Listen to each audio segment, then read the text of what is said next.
Okay, so I will call the meeting to order for October 20th, 2020 Planning Commission meeting.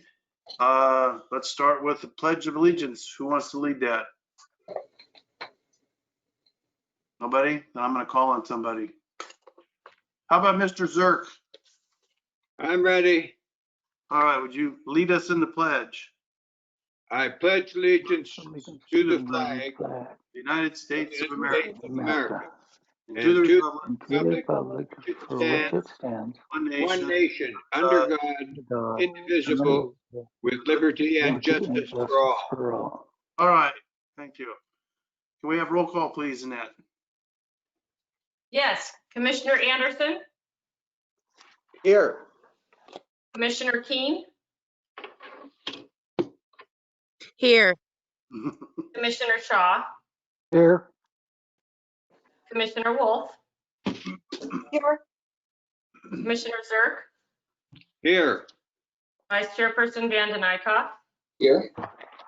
Chairperson Daris, Here. all present. Okay, thank you. Can I get a motion to approve the agenda? I'll move to approve. I'll second that. Who was the second? Was that Jeff? Yes. Okay, so I think Dwayne motion, Jeff second. Roll call, please. Commissioner Anderson, Yes. Vice Chairperson Vanden Eyck, Yes. Commissioner Keen, Yes. Commissioner Shaw, yes, Commissioner Wolf, Yes. Commissioner Zirk, yes, Chairperson Daris, Yes. motion passes 7-0. Okay, thank you. All right, this is time for public comment. This portion of the meeting is reserved for persons wishing to address the commission on a matter not on the agenda over which the commission has jurisdiction. Any speakers are limited to 3 minutes. Please state your name for the record before making a presentation. Commissioners may take action to direct staff to place the matter of business on a future agenda. Do we have anybody online that wishes to address the commission on something that's not on the agenda? Hi, everyone. This is Mariah on the phones, and we do not have anyone for general public comment. Okay, then thank you for that. I will close public comment.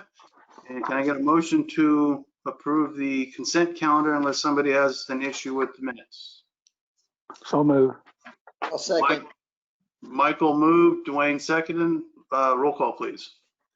Commissioner Shaw, Here, yes, Commissioner Anderson, Yes. Commissioner Keen, Yes. Commissioner Wolf, I'll abstain because I wasn't here for that meeting. okay. Commissioner Zirk, yes, Vice Chairperson Vanden Eyck, Yes. Chairperson Daris, Yes. motion passes 6-0 and 1 abstention. Thank you. Okay, thank you. All right, so we have no community development staff report, so we'll go on to public hearings. For each of the following items, the public will be given an opportunity to speak. After the staff report, the chair will open the public hearing and invite the applicant or applicant's representative to make any comments.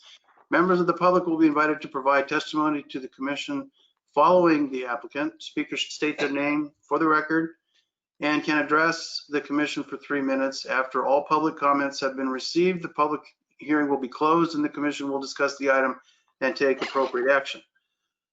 We have 3 items on the agenda, which I will turn over to the staff momentarily, but for the first one, a tentative parcel map, lot line adjustment, and road abandonment for 2930 and 2945 Ramona Road. Before staff's report, do we have any ex parte? And I'll just run down the line. Jan, any ex parte? Nope. Michael, no, Dwayne, Nope. Tori, Nope. Jeff, No. and no ex parte for me. So with that, I will turn that over to staff for their report. I have no ex parte either. Oh, sorry, Tom. I skipped you. Just don't ex parte me. Okay. Sorry about that.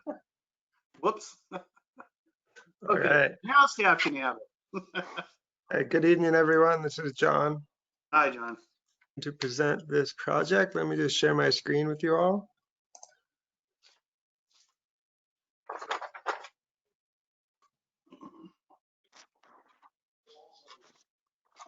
Everybody see the presentation? Yes. Great. All right, so the project is a tentative parcel map at 2930 and 2945 Ramona Road. As Mark mentioned, it includes a lot line adjustment, a road abandonment, and a subdivision of one parcel into two parcels. This is the project location along Ramona Road. You can see the two parcels affected outlined in red, one at 2945 Ramona and the other at 2930 Ramona. You can see the existing construction portion of Ramona Road, which currently goes through 2930 Ramona Road. And that gap in between the two red outlines of the parcels is the existing right-of-way for Ramona Road. And the total acreage for the two parcels is about 12.35 acres. This is the surrounding zoning. To the east of 2945 Ramona is Highway 101 and CPK on the other side of the highway.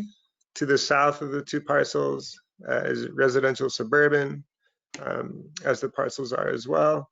And to the north and east is Graves Creek and open space. So this is an image of the proposed subdivision, or the proposed tentative parcel map. As I mentioned earlier, it includes a lot line adjustment, road abandonment, or right-of-way abandonment, and a subdivision of two parcels, or of one parcel into two. I know the map is a little hard to read at this scale, but 2930 Ramona Road consists of two colony lots, lot 15 and 14A. And 2945 consists of one parcel. And the two parcels that you saw on the previous slide with the red outline, just to clarify so it's not confusing, 2930 has one APN but two historical lots on it. As you can see, Graves Creek is along the north and west of lot 15 and lot 14A. And there are existing residential structures on site at 2930 Ramona Road, including a historical home that was built in the late 1800s. This is a close-up of the proposed lot line adjustments. As you can see, the lot line between lot 15 and 14A will move slightly to the east. And then on lot 14 or 2945 Ramona Road, the lot line will move to the west in order to allow for the road abandonment. This is the proposed road abandonment and dedication of the right-of-way. In yellow, you see the existing public right-of-way, or the paper road for Ramona Road, and in blue is the proposed right-of-way dedication. So really this road abandonment will be correcting a historical misalignment of Ramona Road. And the proposed right-of-way dedication will simply go over the constructed portion of Ramona Road.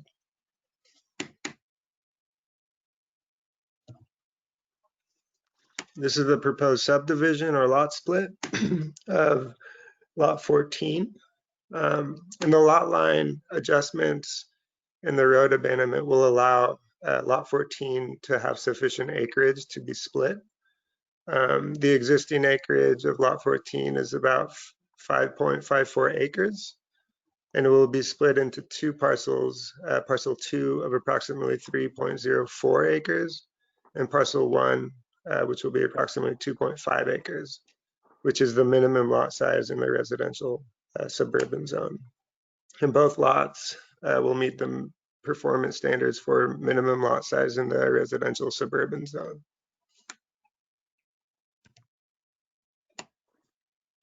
And this is just a summary of the proposed subdivision and tentative parcel map. As I mentioned earlier, the historic lot area or acres is 12.35.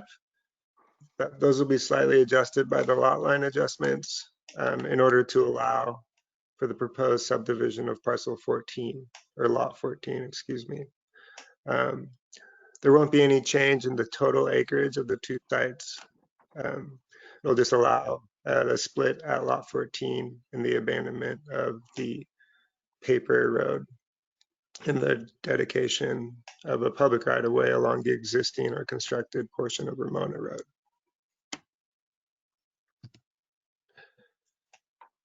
And again, this is just an image of the tentative parcel map.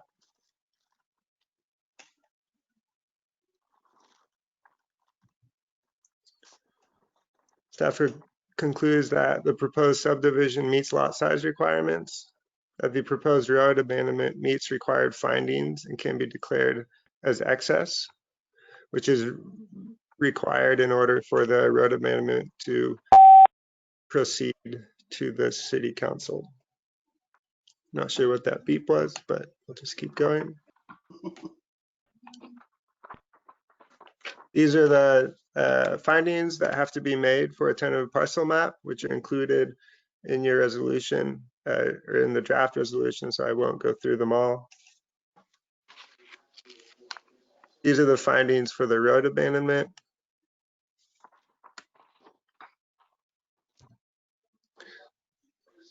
And the project is categorically exempt from SEQA through a class 15 exemption for minor subdivisions of land.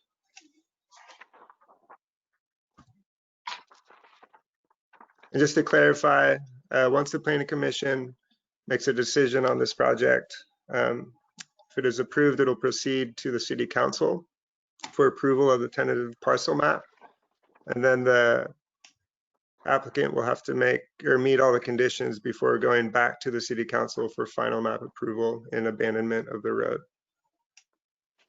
So the recommendation tonight from staff is that Planning Commission adopt draft resolution recommending that the City Council approve a tentative parcel map, including a road abandonment and a dedication of a new right-of-way. Alternatively, the Commission may approve modifications to the project or conditions of approval. The Commission may determine that more information is needed and refer the item back to staff, or the Commission may deny the application. Are there any questions? Okay, thank you, John. Anybody have any questions for staff or John or anybody? Go ahead, Wayne. Well, it's not really germane, I guess, to the issue other than how does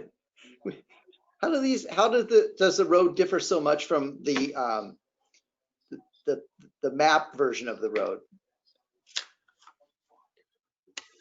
You know, we don't really know why.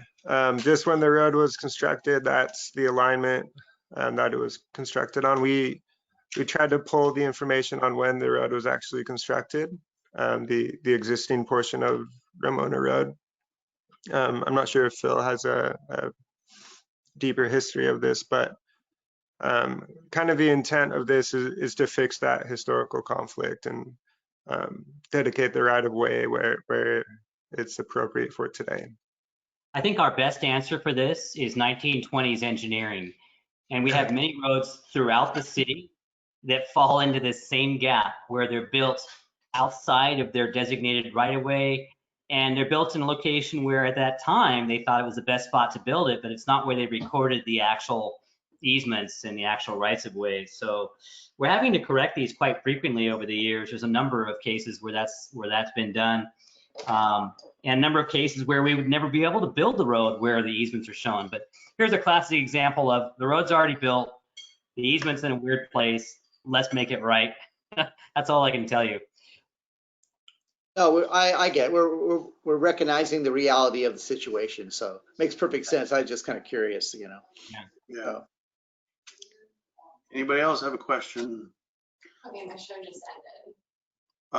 Was that somebody with a question? I have a quick question, which is, again, it's not critical. On this map right here, there's that little V section in the center between lot 15 and 14A. Is that what you were talking about? The lines were going to move together or something, or what's? I don't quite understand that. Hard to read. So that's there's basically two lot line adjustments, and that V So the existing lot line will move a little bit to the west, and that, the one where my mouse is now, is the proposed new lot Oh, line. I see. You have the existing and proposed. That's what the V is. Okay. Exactly. This is existing, this is proposed. Okay. Hi all, this is Kelly. I'm gonna hop in for 1 sec. Our call-in studio number line just dropped. So if we can pause a couple seconds, I know the applicant was calling in on the phone and we're trying to get that back up and running real quick. Okay.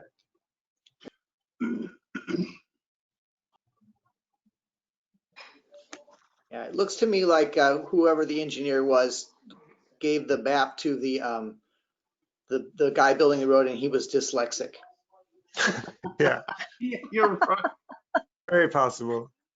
You know, reminds me of the Alaska Highway. If you've ever driven it, years ago I drove it, and it goes left and right. It just constantly going back and forth, back and forth.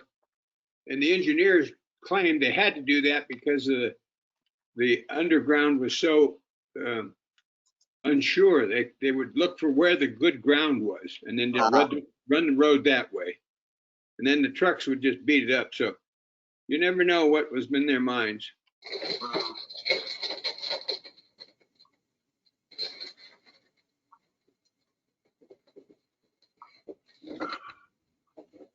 I believe that we are back up with the applicant available. So let's move forward and see how it goes from there. Okay, great, thanks. Does anybody else have a question for John on this at this time? Okay, so seeing none, I'm going to open it to public comment, starting with the applicant. If they would wish to make a statement or a presentation, then now is the time.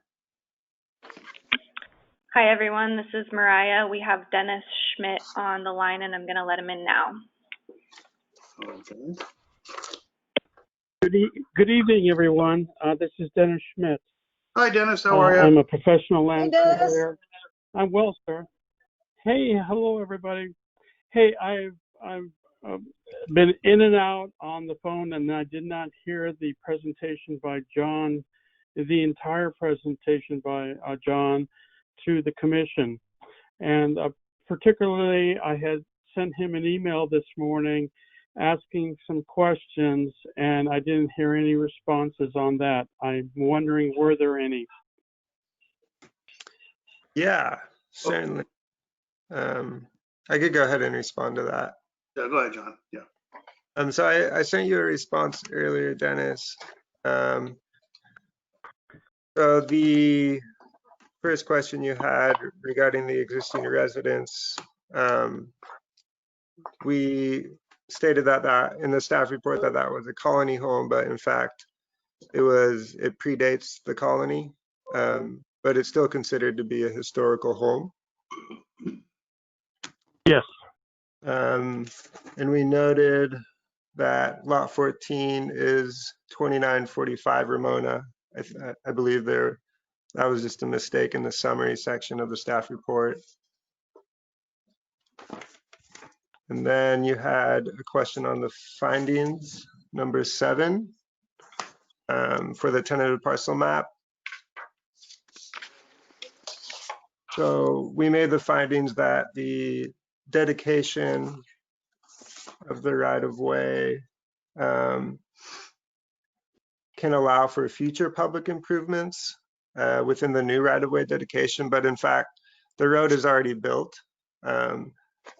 It's just that the finding has to be made to allow for future public improvements need be.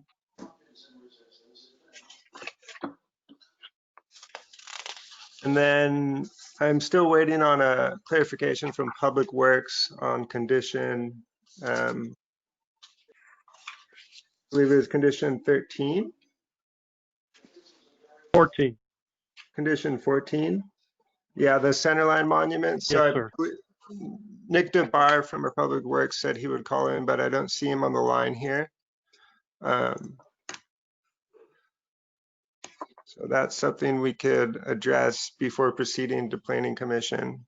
I spoke to Nick, and condition 14 doesn't necessarily have a number of units of monuments that need to be placed. So It just says to the satisfaction of the city engineer, I believe. So he can work with you on what would be appropriate placement of monuments to ensure proper surveying, but not going overboard with how many are placed. Okay. Was there any flexibility in not setting centerline monuments and possibly using right-of-way monuments to witness the new alignment? I think there is some flexibility on placement, and Nick's happy to work with you with what might be. Anyway, thank you very much for finding out about that. I heard a little bit of the commission's kind of the comments about the roadways in the Atascadero. In this particular case, the comments were made that they're kind of all over the place and 1920s engineering. I do believe that to be the truth here. The current alignment of the road is a much easier road to construct than the paper alignment of the road. And so that, I believe that's really the reason why it was located the way it was, or is. Anyhow, if there's any questions of commission members, I'm willing to answer them.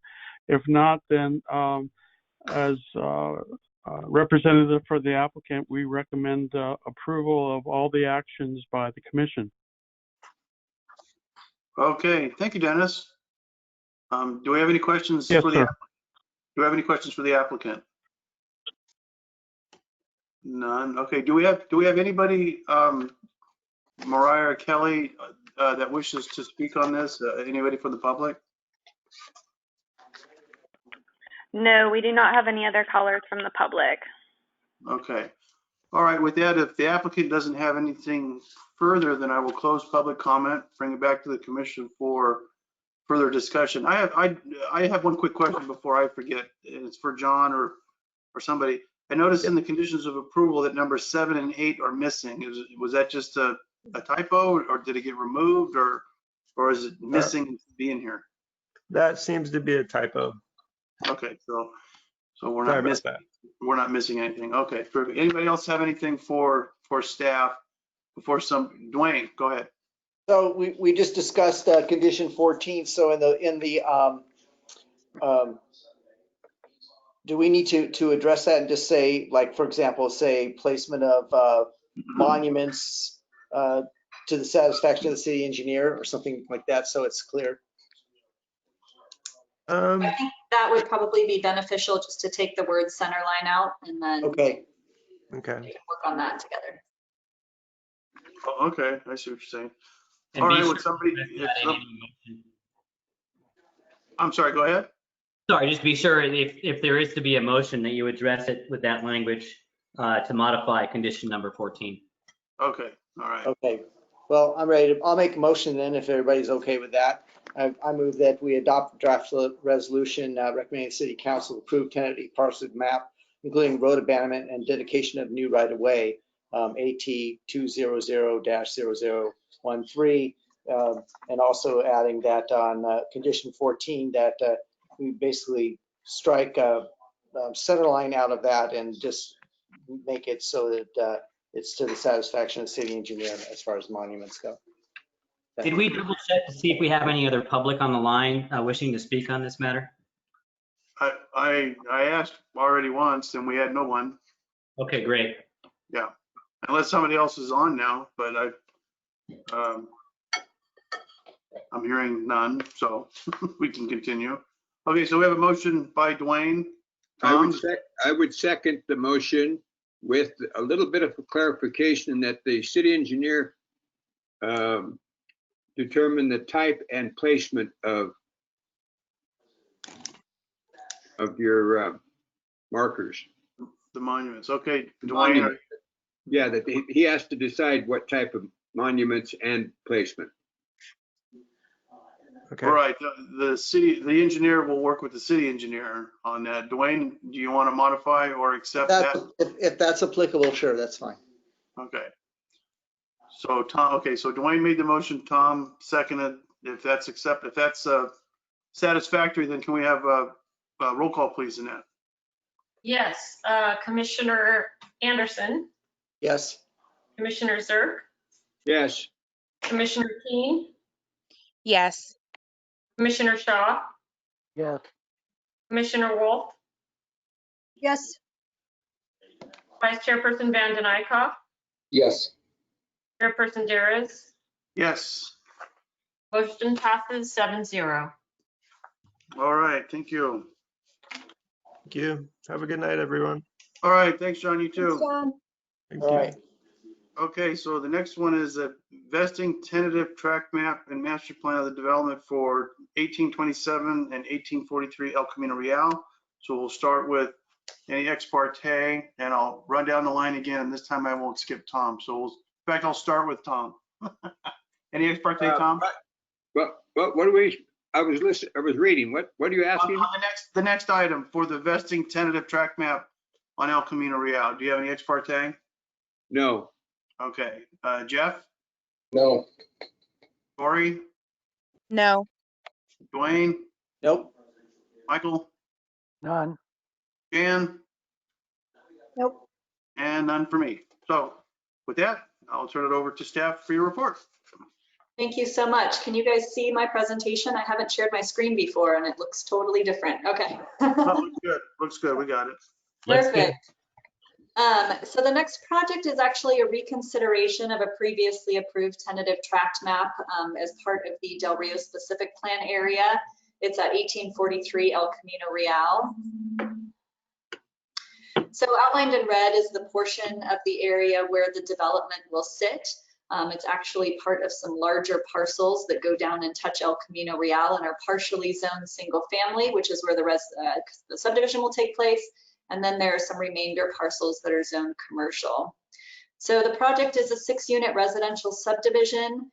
It's written into the Del Rio Road Commercial Area Specific Plan with a maximum density of 4 units per acre. It roughly follows our PD 17 guidelines for those styles of neighborhoods, which will be an extension of the existing neighborhood off of South Mearsall Way. The project was previously approved in 2017. They've been diligently working towards their map and building permit plans. They have almost completed road improvements out there on the site, but the map did expire in late last year and they were unable to get a time extension in time. So this is the residential portion of the subdivision outlined in the orange color. You can see the 6 lots roughly in a similar pattern to what's built out there today. And then there are those 2 commercial parcels that will remain remainder parcels as part of the map and be absorbed into any future commercial development on those properties. This is kind of an overview of the building layout. This is the design that was originally approved. It's been modified just slightly through building permits, but this is basically included as the master plan of development. One thing to note is that there used to be a condition for a pedestrian easement that went all the way from the development out to El Camino Real, snaking through those commercial properties. This was a condition put on the project by the specific plan in the original master plan of development when it was thought that that would be a retail development and they would want a lot of pedestrian connectivity back and forth. As we know, that annex development is morphing into more of a business park. It might not be the safest solution to have an open and clear public access way from El Camino through a business park up to a residential neighborhood. So that easement will remain for access to the drainage basin for maintenance, but it will not be required to be open as a public access easement all the way down to El Camino Real. This is just some of the concept architecture for the project. The applicant is working on some plans through the building permit process and may add secondary units as allowed by state law to the lots. And if it's bought by somebody else, they might come in with something a little different, but in general, it would need to be consistent with this style of architecture. So the conditions of approval, just to reiterate, we are eliminating that pedestrian public access easement that goes all the way down to El Camino Real. And we did look at the conditions and they are conditioned to pay their fair share. This would be towards the alternative intersection and interchange improvements that were previously approved by council just this last September with our update of the Del Rio commercial area specific plan. And so those conditions are consistent with those new improvements and fair share cost requirements. The project remains consistent with the previously certified EIR for the Del Rio specific plan and all of the addendums that came after that. There are 2 sets of findings in your resolution to make, one for the conditional use permit, which acts as the master plan of development, and one for the tentative map. As always, the Planning Commission has a number of alternatives. You can make any modifications to the project conditions. You can continue the hearing if you'd like more information, or you can deny the project. This does move forward tonight as a brand new approval of the map. We do it as a reconsideration because we don't make many changes, but it is a brand new map that is being brought forward that can be denied. However, if you do deny it tonight, it's just important to know that they've constructed the public improvements out there, and so we would want to give them direction on what revisions might need to be made for a new application to be consistent with what you're looking for.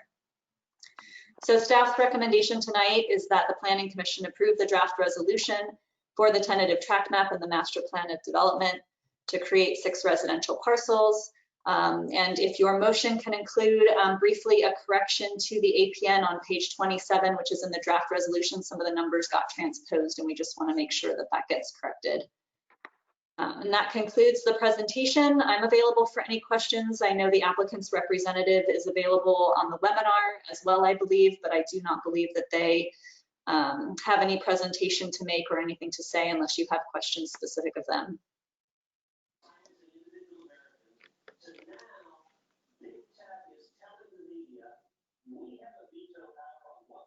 Mark, I think you're muted. Sorry about that. Dwayne, you're up. You had your hand up. Go for it.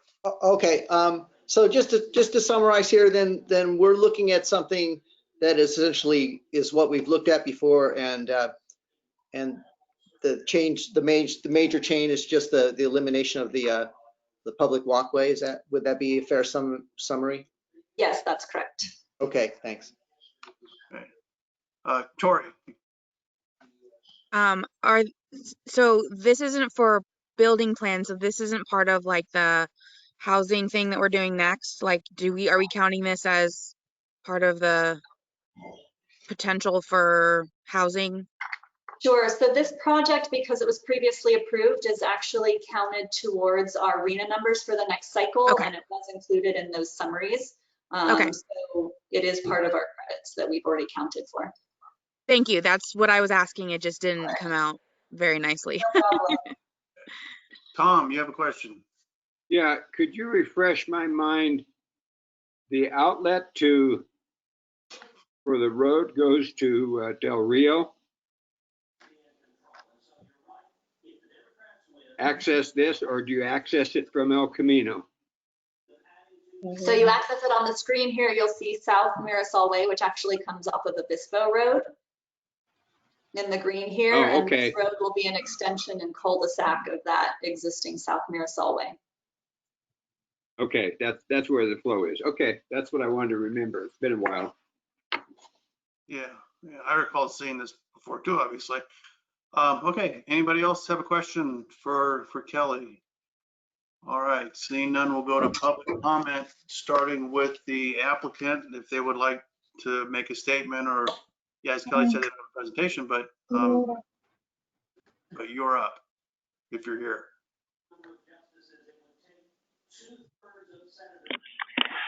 Hi everyone, this is Mariah. So I'm running the Collins studio on our end, and it just cut out a minute ago, and I know the applicant was on it, so maybe I apologize for the issues, but maybe if we can give her a minute to call back. No problem. Thanks, Mariah. Does someone have a radio on in the background or a TV? I can hear some different. The cleaning people are here in City Hall. That might be good. Oh, I thought I heard some commentary in the background. Okay.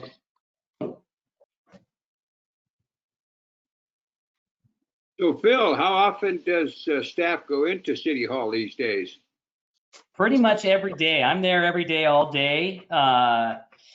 We do rotate. Sometimes some of our staff are rotating, working from home, so that keeps less people together at one time, which is good. But some of us that have these isolated offices off to the side, like I do, we're there quite a bit, but I do have the option of working from home, which I'm doing at the moment. I just chose to do that for whatever reason.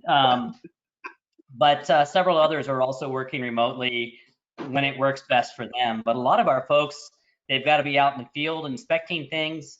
They've got to be on site doing things. And for some, it's easier just to be in the office. And so in that case, we're just making sure we respect all of our social distancing. Right. Well, that's Hey, good. Phil. Hey, everyone. We have the applicant back, and so I can go ahead and let her in to speak now if we're ready. Thank you. Okay. Hi, welcome. Go ahead and if you have anything you would like to add, we'd love to hear from you. Hi, this is Patty Whelan on behalf of the project, and I actually don't have anything to add. Appreciate you taking a look at it again so we can get our extension and continue. So I'm present, but don't have anything to add. Okay, well, So let's if you see. have any questions, otherwise I'll. Right, okay, that's what I was gonna say. We'll see if we have any questions from the commission for you. Anybody have any questions for the applicant? And I'm seeing none, so you're getting off easy. Do we have anybody, Kelly, from the Okay. public that wishes to comment on this? I don't believe so, but I'm gonna let John answer that because he's the one that can see everybody in the webinar. Okay, There is no one in the webinar that seems to want to speak. okay, then I guess we're good with that. We don't have anyone else on the phone, just to clarify. No one else, okay. All right, then with, if the applicant has nothing more to add, then I will close public comment, bring it back to the commission. This one seems is relatively simple as far as what we're having to deal with here. So is there any further discussion or do we want to entertain a motion? Well, I would say that far be it for us to doubt the competency of the ourselves 2 years ago. So I'm going to step in and say let's make a motion to Plan Commission adopt a draft resolution approving a vesting tentative track map TR 3147 and a master plan of development to allow 6 lot subdivision on portions of APNs. Now, do we need to correct these APNs? There it is right there. Okay, Yeah, with the correction to APNs on page 27 draft resolution. Is that a good enough? Yes. Okay. That works. Okay, we have a motion. Can I get a second? I'll second. Was that Tori? That was Tori. Okay, we have a motion and a No, it second. was Jan. Oh, it's Jan, I'm sorry. You guys, That's maybe okay. your voices are close to the same. Okay, can we have roll call, please? I'm not doing well tonight. That's okay. You're doing Okay, good. Commissioner Anderson, Yes. Commissioner Wolf, Yes. Commissioner King, Yes. Commissioner Shaw, Yes. Commissioner Zerk, Yes. Vice Chairperson Vanden Eyck, Yes. Chairperson Daritz. Yes. Motion passes 7-0. All right, thank you. And good luck with your project. I think it's a really nice design. Yeah, now that the discussion's all over, I totally want one of those houses. So I hope they advertise. My husband doesn't know it yet, but I'll let him in. I'll let him know later. Okay, so the last item on the agenda is the 6th cycle of the housing element. I don't think we have to worry about ex parte or maybe I'll just go, I don't need it. Well, we'll go through the motion. Jan, any ex parte? Nope. Michael? None. Dwayne? I guess that was a no. Tori? No. Jeff? Nope. No. And none for me. Okay, so we got that out of the way. Now we look forward to the presentation. Thank you, Commission. And I think Kelly is going to introduce Genevieve, who just popped on the screen there. She's our consultant for our housing elements. And no further ado, Kelly, you want to start the process off and introduce Genevieve and our review tonight. Thank you. I certainly can repeat your introduction of Genevieve. Sorry. So yeah, Genevieve's been working up with us for quite a few months. If you'll remember, I think we started back in January where we had a joint Planning Commission City Council study session for kickoff of the housing element. We have gone through our process, we've gone through public review, and we've gone through HCD review, and now we were at the point where we have a final document to move forward for adoption. And so Genevieve is going to share her screen and run through a presentation, and then we will all be available to answer any questions that you have. Oh, you're muted, I think. Can't hear you. There you go. Hello, sorry about that. I would like to share my screen. Do you see the PowerPoint yet or not? You see somebody's desktop. Let me see if I could. How about this one? Oh, there you There we go. go. There you go. Perfect. Okay, too many screens. You got it. Good evening, commissioners, and thanks for having me here tonight. Excited to chat with you about the housing element that you have before you tonight for consideration. So I'd like to just kind of give you a refresher, since we haven't chatted in a while, about why we're doing this, the process that we've worked through for public participation, and then just go over some of the key elements of the housing element with you before reviewing the timeline and next steps moving forward. So as you know, but for the benefit of anyone on the line of the public, the housing element is a state required element of the general plan, but it is the only one of, land use, noise, safety, circulation, all of the elements. It's the only one that requires review and so-called certification by a state agency. And that agency is the Department of Housing and Community Development. I'll probably refer to it as HCD if I can't stop myself from using the acronym, but I'll try not to use too many acronyms. So another acronym associated with the housing element that you've often heard, I think, is the Regional Housing Needs Allocation, or the RHNA. And this is the target of housing development that each jurisdiction looks forward to over the next 8 years. And these targets are assigned by the state to the local regional governments. For your area, it's SLO County, and then that's allocated out to the jurisdictions. So that's a component of the housing element that we're looking for, that we're looking to meet through the housing element. But really, the housing element is driven by a lot of legislative intent that discusses the fact that housing is of vital statewide importance, and it is the responsibility of local and state governments to facilitate the improvement and the development of housing to accommodate the needs of all economic segments of the community. And periodic updates are required by state law. This is the only element also that has that, although there's some other triggers linked to the housing element. But the periodic update that is required right now is an update that will run you between 2020 and 2028. If it is adopted on time, so that means that it needs to be adopted before December 31st of 2020, you will have this housing element to be carried forward for 8 years. There's a penalty if you don't adopt on time, and that is that you got to do it again in 4 years instead of 8.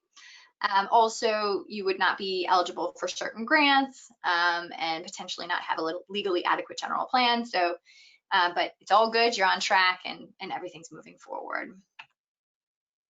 So just a reminder, we started off the project back in January with a workshop with stakeholders and members of the public.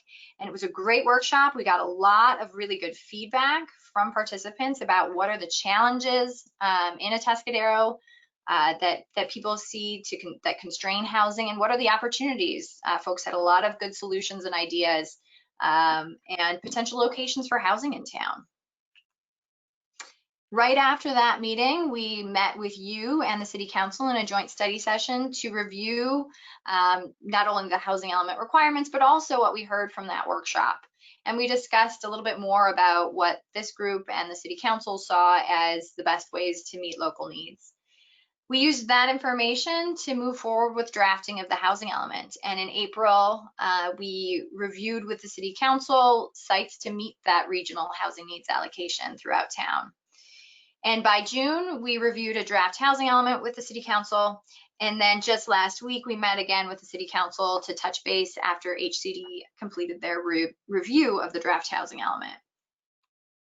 And good news, HCD says that the housing element is in full compliance with statute, and that once it is adopted, it'll be in compliance. Through HCD's review, they had a few comments, as is always the case. Their comments were largely just needing clarifications on certain items, and those changes were made and are brought forward to you tonight in the draft that you have. So just kind of an overview of the housing element content to kind of the cliff notes of the document. It starts out with an introduction, and in that introduction, we talk about why we're doing it and some of the public participation that occurs over the process. And then the second chapter, we put it right up front, is really the heart and the meat of the document, and that's the housing plan. This is where the goals, policies, and the implementation programs sit, and kind of is the culmination of the whole document. Chapter C, the third chapter, is the regional chapter, and this is unique to San Luis Obispo County, and it was developed in collaboration with all of the jurisdictions in the county, and it is the same chapter adopted by all jurisdictions in the county, and it talks about regional housing and infrastructure goals. Chapter D, the needs assessment, looks at kind of the baseline of what the situation is in the community, what are the demographics, what are special needs groups in the community, what are the housing market trends to set the baseline for understanding. Chapter E looks at constraints to housing development, and these, we spend a lot of time in the constraints chapter looking at the zoning code and seeing, you know, what are the governmental constraints, what are the regulations that are in place, the fees, the processes that could constrain housing development in town. And where there are constraints, we identify programs back in Chapter B to meet those and lessen or remove them if possible. This chapter also goes through non-governmental constraints, which are a little trickier to address, like the market, environmental constraints, and things like that. Chapter F looks at the resources and the sites inventory. So that goes back to the RHNA that I discussed and looks at sites around town that are vacant or underutilized that could accommodate that projected regional housing need that is anticipated to come to town over the next 8 years. It also includes some administrative and financial resources for folks looking to develop housing in town in the future. And then finally, there's also a chapter that looks at how you did last time. That's the progress towards implementing the previous housing element. It reviews each of the programs in the last housing element and says what the progress towards those was and identifies if they should be carried forward into this housing element. So I'd like to go through just some of the notable programs out of the housing plan, out of that Chapter B, the meat of the document. The first is a program 1A called Adequate Sites, and every housing element in the states has a program like this, basically identifying how you're going to meet the RHNA. And the city can accommodate the RHNA through the existing zoning that's in place, so there's no rezoning that is proposed as part of this housing element. All the identified sites are by right sites, so they would not receive a CUP or other discretionary approval. Program 1B is called No Net Loss. So housing element law requires that the city maintain that site's inventory to accommodate that regional need over the planning period. So for instance, if a site that we identified in the housing element, someone comes in and proposes at fewer units than we had anticipated, or we identified that it could be affordable and it's coming in at market rate. In that case, the city will need to identify that there's enough surplus in the inventory to accommodate that kind of difference, so the delta between those. So what we did when we built the site's inventory is we built in that surplus of about 100 units for the low and very low income categories to accommodate that. And certainly through the the upcoming general plan process that you're looking to proceed with next year, changes could result from that as well. Program 1C identifies the need for mixed use development and says that the city will look at pre-designating certain sites in town to provide certainty to developers through the general plan update to facilitate some of the mixed use goals that are identified. Program 1E says that the city will support special needs housing by providing priority and processing in entitlements. Program 2D is about affordable housing providers. And so affordable housing providers often request the city to provide a letter of support when they're seeking grant funding. And this calls the city to continue that practice that they're already doing. Program 2F is, it calls the city to establish new mixed use standards. And this is largely because the Housing Accountability Act states that projects that have 2/3 or more residential, so if a mixed use project that's at least 2/3 residential or a fully residential project comes in, a city cannot deny it or reduce the density unless it doesn't comply with objective design standards. So by putting in place these mixed use standards, you will have those mixed use objective standards to gauge your projects against. And this links to objective design standards in another item, another program that we'll discuss as well. Program 2B calls the city to consider replacing the existing inclusionary housing policy with an inclusionary housing ordinance. And this is a consideration to facilitate kind of that no net loss problem, and also just to move forward some of the goals towards lower income housing development in town.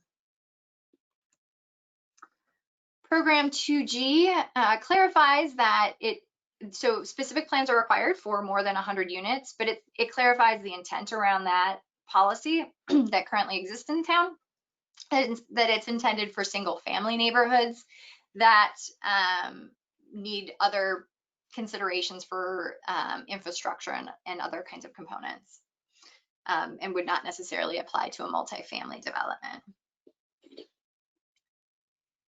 Program 3A looks at development process streamlining, which is something that certainly HCD considers. And it also looks at ADU stock plans. So the city is participating in a regional effort to develop ADU stock plans that folks can use at the counter to facilitate an ADU on their property.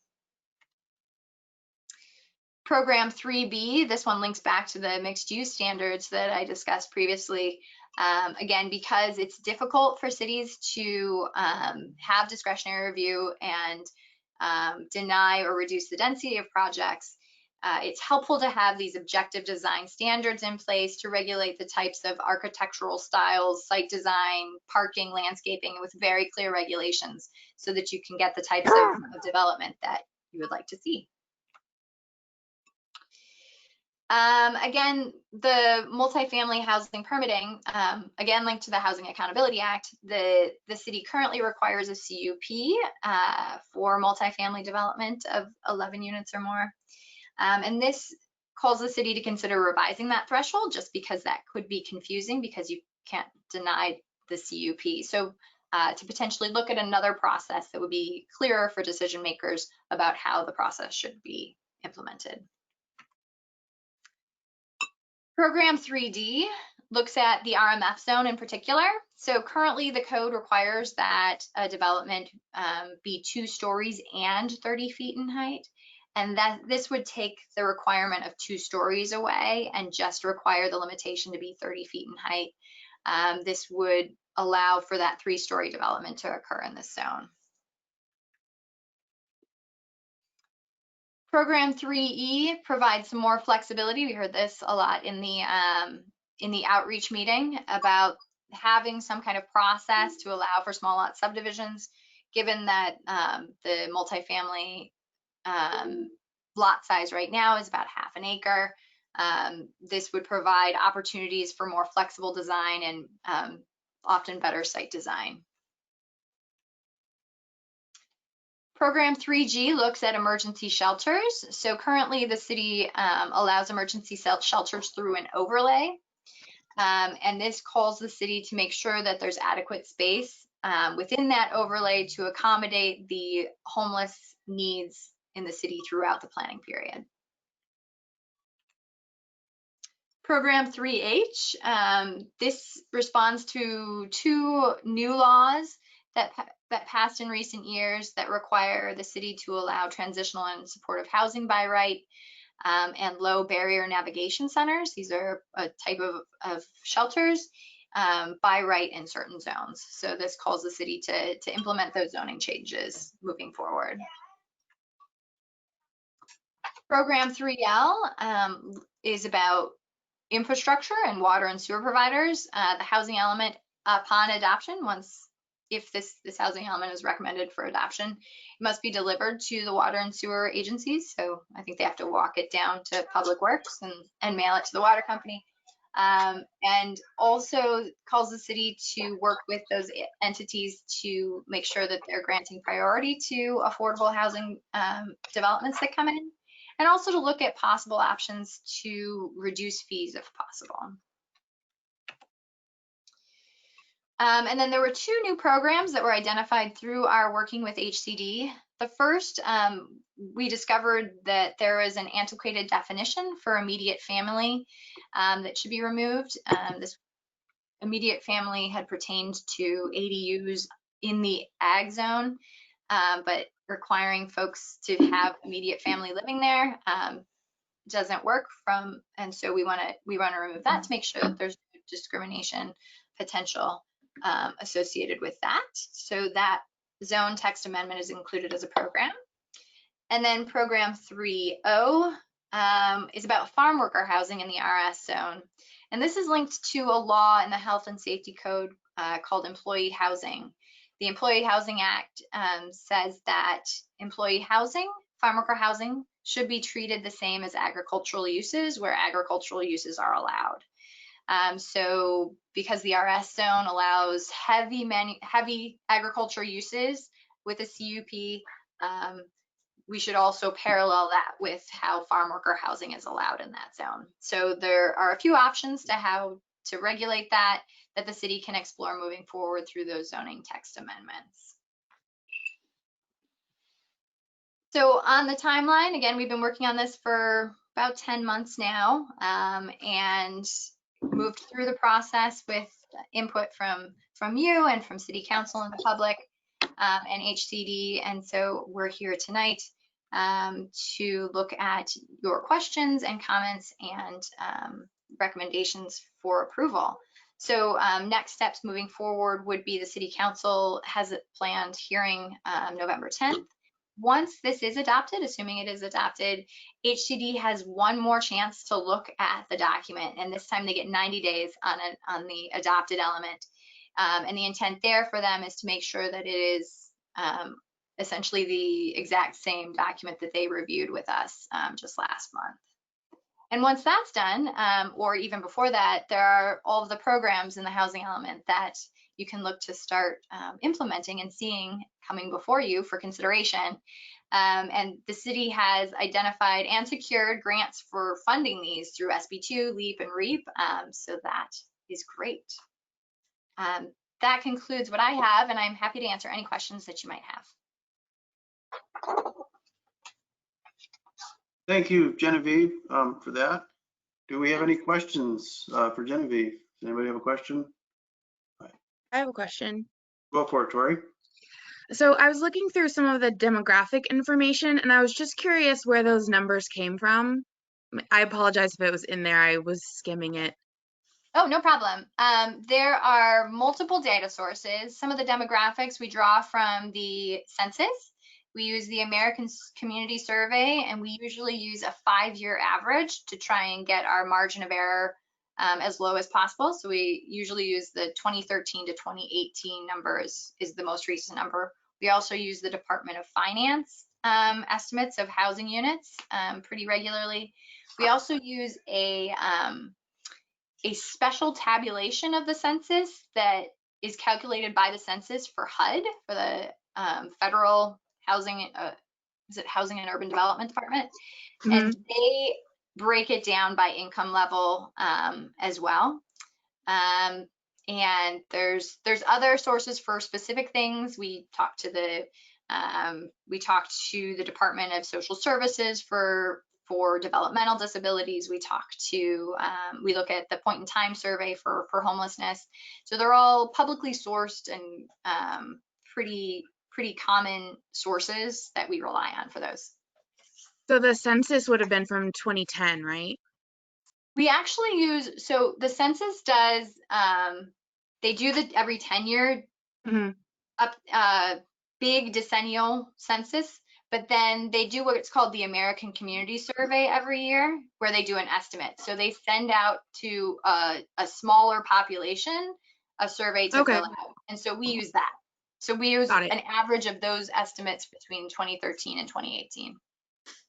And then I also noticed that I mean, I guess it's not a huge number, but it's like 400 something units of empty houses. Are those houses that are completely not, like there's nobody living in them? Or does that include like Airbnbs or something that are like partially used? Like what exactly does that mean that it's empty or not being used? Sure. So a vacancy rate, there's kind of a healthy vacancy rate that's assumed in housing, and it varies based on ownership housing and rental housing. A healthy vacancy rate for ownership is like maybe 2%. A healthy vacancy rate for rental housing maybe is about 5 or 6% because there's just higher turnover. So it's really just showing the kind of turnover amount of those vacant spaces. So that's largely what it is in there. And then there's a map of like the actual vacant spaces that we have currently. So the map in there, that is how that identifies vacant and underutilized land. So those are, so that's vacant land, and there's a couple that identify underutilized higher density parcels. So it would allow basically a multifamily development on it, but there's just one small house on a portion of it. So that's the ones that we have potential to develop to meet these numbers. Got it. Exactly. Okay. Yep. Thank you. Yep. Anybody else have a question? I have a quick question on the ADUs. You were removing the language of immediate family. Now, how are there restrictions in Atascadero on ADUs being used as rentals, or is that sort of the whole purpose of being able to have ADUs, more readily available? There is no restriction on who can rent an ADU at this time, and we don't plan on doing that. And that really the whole point of an ADU is to create a form of affordable housing, whether it's used for a part of your family or whether it's used for someone entirely unrelated. Our change in that definition really is to be consistent with state law and to be consistent with other municipalities in terms of how that is. It doesn't really have any impact on what housing can be occupied by what type of people in terms of ADU. Okay, great, thank you. Now, actually a little follow-up, and I know this has been probably asked a number of times. The ADUs, does that help in our low income or the affordable housing portion, because they're going to be smaller units? We sure hope so. And that's the intent, is that if we can demonstrate that they fit one of the affordable categories and demonstrate that to HCD, then yes, by all means, we can utilize that. And that is our intent, is to at least use them for the moderate category, if not a low category. I think that would be great. I think that's going to certainly help, because everything is just so expensive otherwise. It's hard to satisfy that category. That reminds me, I have one more question. Go for it. I saw a graph on there that it had breakdowns of the percentage of people and how much they spend on their rent as a percentage of their paycheck. And I noticed the majority of people did spend less than 30%. I mean, obviously, I think that was the goal, is like you're not supposed to spend more than 30% of your rent. So are we like trying to get to like 100% on that, or are there goals sort of implied with the level of housing that we're building, that we're trying to get everybody in Atascadero to spend less than 30% of their paycheck on their rent? I mean, certainly that would be the ideal, because otherwise anybody who's spending more than that is considered cost burdened. And so Okay. there's ramifications, there's less money for food and healthcare and childcare and all the other things when you are cost burdened. I don't think there's any city unless, there's also certainly benefits in having a diverse kind of group of folks in any city at a variety of income levels. And certainly, even if you just look at folks on fixed incomes who are retired, they're never going to be able to, kind of meet some of those targets. There's certainly things like Section 8 that can support folks to be able to reduce their cost burden and assist them. It's kind of, but the information is in there so that we can kind of understand the percentage of folks who are in that category. And then how does that correlate at all with the overcrowding situation? I noticed that we have quite a few people who live in overcrowded places, but so does that take into account if they're spending, less than 30% of their income on rent, but they're also living in an overcrowded, do we have any kind of correlation to show those people? That's interesting. I don't think that we show the correlation. We do certainly know that the housing cost burden often leads to overcrowding. Sure. And if that then results in them jumping to another group, I'm not sure how that correlates in the data. Okay, just curious. I like data. Data's fun. Okay. All right, anybody else have a question? Seeing none, where do we go from here, Phil? Did you have more to add to this, or? Well, I can add a little bit more. Certainly, there's a lot here. I know you've seen a lot tonight in these policies. A lot of this is really facilitated and mandated by the state of California and is required for us to be in compliance. We have reached a really tremendous milestone in the last month by achieving that compliance from the state with this draft document. The city council has looked at the draft document. Now it's in its final form. If the planning commission and the public tonight are happy with where we are with it, we make a recommendation to the city council, and at their next hearing, actually on November 10th, they would actually do final adoption of this document. And then we submit the final document to the state, and we're done for quite some years to come, because we will have met our deadlines if that's the case. Now, if the commission decided to do some minor changes, it's possible, as long as they're staying very close to what the state had wanted. But the recommendation tonight is to stay the course and continue forward with the draft that we have in our hands. And we think it represents what we need in terms of housing and policies for the next several years for Atascadero. And we're proud that what we have achieved in the last few years has really met the goals of what our RENA is, and continues to meet those goals going forward. So I think that we're in a really good spot right now in terms of our supply of housing. We just need to work on our supply of jobs. Right. Tom, I think you had a question? Well, if that's the case, I would make a motion to recommend this to the city council for adoption. And I'll second. Okay, I think that's pretty simple. I think it's a very well done report. Obviously, there's a lot of information in here, but some really smart people were on it, so we have confidence in you. That's you, Genevieve. Thank you. So we have a motion by Tom and a second by Tori. Can, if anybody, is there any comments before we do a roll call? Any more further discussion? Looks not, I'm not seeing anybody stand up. Did we go to public? Sorry about that. Oh, I'm sorry, that's right. We got to go to public comment. Do we have anybody in the public that wishes to speak on this? Mariah or Kelly or whoever's in charge of that. We have no one on the phones. Okay, so seeing that there's no public, I'll close public comment, bring it back to the commission. A motion has already been made with the second. Can we have a roll call, please, Annette? Yes, Commissioner Zerk, Yes. Commissioner Keen, Yes. Commissioner Anderson, Yes. Commissioner Shaw, Yes. Commissioner Wolf, Yes. Vice Chairperson Van den Eyck, Yes. Chairperson Perez, Yes. Motion passes 7-0. All right.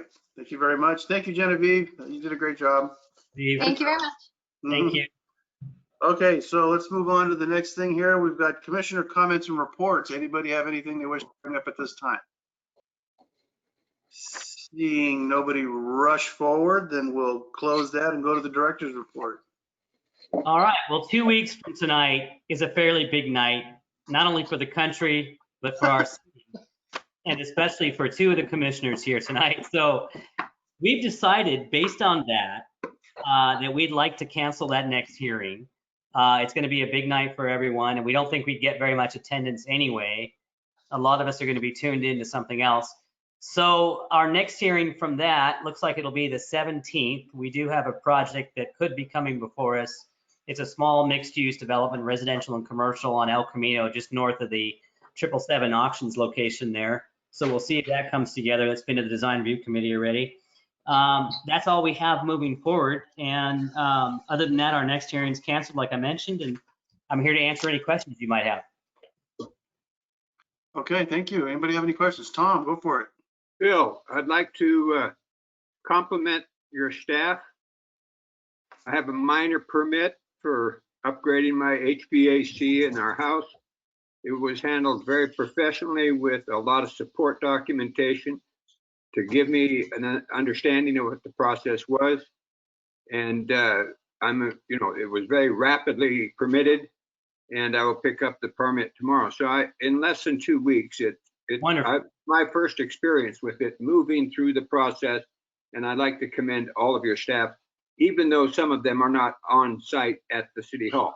I will pass on the message. Thank you so much for that, Tom. We don't always get that kind of message because we deal with a lot of very complex projects. So that's well, you get grumpy developers. I'm sorry. Well, no, I wasn't going to say that, but we grumpy architect. And a lot of times, a lot of times people are doing this process for the first and only time in their life, and it's a foreign process, and it's the mean city and all of it, and it's the mean building code and the zoning code. But we're trying to make it happen. We're trying to be friendly.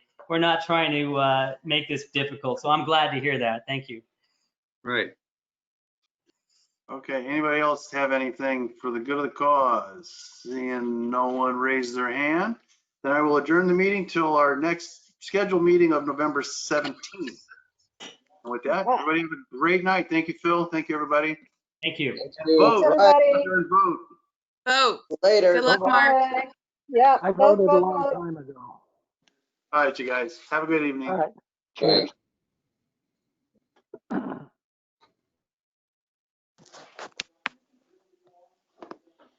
Well, that wasn't as bad as I thought, because I thought we were going to go through a lot more, but we didn't.